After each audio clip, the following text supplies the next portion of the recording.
Continuing on with our study of Algebra 2, we're going to begin looking at a unit of functions, equations, and graphs. And the first part of this is understanding the difference between a relation and a function. So let's begin with the definition. What exactly is a relation?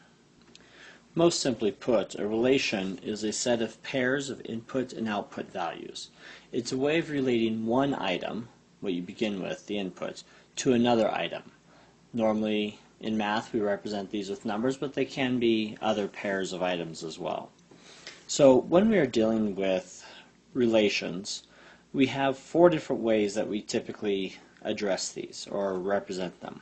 So the first is as a set of ordered pairs, which ordered pairs are listed out and put into parentheses, with the input value being the first item, the output being the second item. Typically the input we call X and the output we call Y. Next is what's called a mapping diagram. In a mapping diagram you have two fields that are represented. The field on the left is your inputs, field on the right is your outputs, and you populate these typically in numerical order. And then you use a series of arrows to match the inputs to the outputs. So we had 0, 4, 2, 5, negative 1, 3, and 5, negative 4. So we're simply drawing lines, mapping from where we're starting to the place that we end, mapping from the input to the output. A third representation type is a table. Now here are the tables that I built. I'm using X and Y to represent our input and output, but you can use anything. And we can have our tables being either vertical or horizontal. The thing is, when we put in our input and output values, we pair them up as if it was from the ordered pair set. And here I populated my tables with the information in the same order it was given as the original ordered pairs, but for convenience, a lot of times we will list out the X values or the inputs in numerical order and have the output values fall where they may. Our last form of representation that you typically find with relations is a graph, where the x-axis is the horizontal and the y-axis is the vertical, and we're simply plotting the points. So 0, 4 has a altitude of 4 and no variance right or left. 2, 5, negative 1, 3, and 5, negative 4.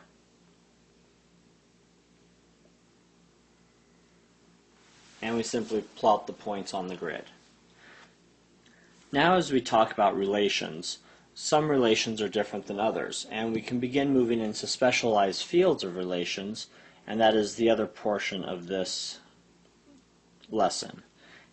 Now, as we begin talking about these, we've used the terms input and output, or X and Y as a normal convention. Other terms that are used are domain and range. The domain is the set of all inputs of a relation. Typically, this is our X variable. The range is the set of all the resulting outputs of that relation, also known as the Y variable. Now, as we start dealing with our domains and ranges, we have a special type of relation which is called the function. And what a function is it's a relation in which each element of the domain corresponds to exactly one element of the range. So for each input, there is exactly one output. If an input has more than one output, it is not a function. If an input that you're trying to use has no output, then that value was not part of the original domain because it's not something that could be used. So as we move into the study of relations and functions, or functions, equations, and graphs in this unit, we're going to be discussing mostly functions, again, where we have only one output for each input. So visually, on graphs, how can we see this relationship showing itself as a function? So in a graphical representation of relations. The way we can tell if a relation is actually a function is by performing what's called the vertical line test. The vertical line test states that if a vertical line is placed on a graph and touches it at more than one location, it is not a function. Or, if we were to reverse this reasoning, if a vertical line placed anywhere on the graph touches our graph only once, then it is a function. So looking at the representations pictured here, our first one, the x-axis or the y-axis, touches the graph in two locations. So this is a relation only. Our second, no matter where we draw a vertical line on here, we're going to hit our relation only one time each. So this is a function. Now some people have concerns with a horizontal line, but it's not a horizontal line test, it's a vertical line test.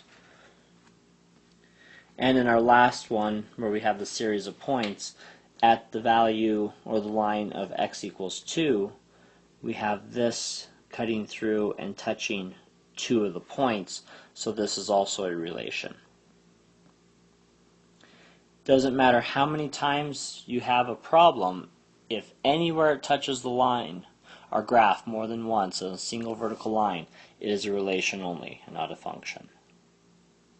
The way that this looks real fast in a mapping situation is if you have your list of inputs and your list of outputs with a populated list, say 6, 8, 10, 4, and 9, and you were to map your values from your inputs to your outputs, 6, 8, and 10, since the 8 goes out to more than one location, it has two arrows going out from it, that shows that it's a relation only. The fact that the 4 on our output values has two lines coming into it is not a problem. It's that two lines are going out from the same starting value that causes a problem. Now, as we deal with graphs and moving into being able to draw and represent all these concepts visually, we need to understand what's called function notation. In higher levels of math, in beginning math actually, a lot of times when we're representing a function, we use a y equals some rule to represent our function. And just making one up, let's say 2x minus 9.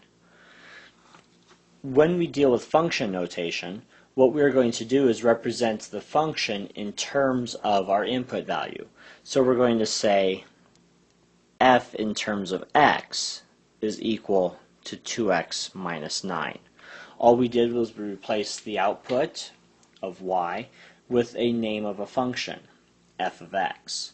Now, if we want to say, hey, let's evaluate this for a value of 7, we would simply say f of 7 equals, then everywhere that the x existed before, we replace it with a 7. So we have 2 times 7 minus 9. Simplifying the right-hand side, we get 14 minus 9, which is 5. So we would say f of 7 equals 5. And in doing that, this 7, what's inside the parentheses for our function, is our x value, and what we have on the other side is our y value. Now if you're graphing or representing more than one thing at a time, you can call the first one f of x equals 2x minus 9, and then say another one comes along and we're going to say this is g of x is negative 1/2 x plus 2. And we start to have a way of denoting items. Or if you have something special happening, let's say we're talking about the height of an object, you can say we're going to call this h of x and give some relationship for it. Or let's say our passage our unit that we're using is time, we can say h of t, time represented in seconds, and come up with our relationship or our function value that will denote this. So a lot of things going on, a lot of ways of representing items, and it's going to take a little bit of getting used to moving away from the y equals to the f of x and g of x, but go back, review this as often as you need, and let's get ready to do some graphing.